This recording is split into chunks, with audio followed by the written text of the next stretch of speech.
ఈనాడు సమాజానికి కావలసినటువంటి యొక్క ప్రతి పద్యము, ఈ పద్య భావాలని మీ పిల్లలకి మరి మీరు మననం చేసుకున్నట్లయితే అది ఎల్లవేళలా మనకి మార్గదర్శకంగా ఉంటుంది, ఎన్నో ఉంటుంది. ఈనాడు అల్పమైన మాటలతోటి అవివేకంగా మనం ప్రవర్తిస్తూ ఉంటాం.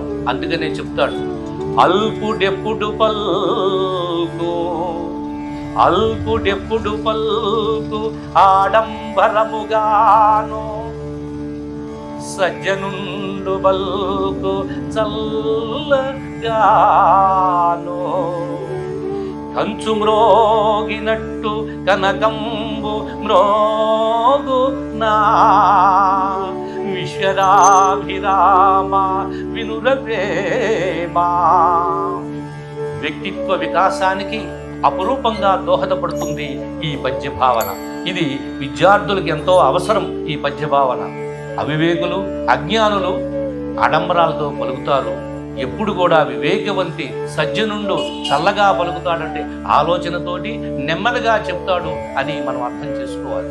కనుక ఇక్కడ మనము ఎప్పుడు కూడా మన వ్యక్తిత్వ వికాసానికి దోహదపడేటటువంటి ఈ అపురూపమైన పద్య భావన మనకి మార్గదర్శకంగా ఉంటుంది. ఇలా చెప్పుకుంటూ పోతే కోకోలుగా ఉంటాయి.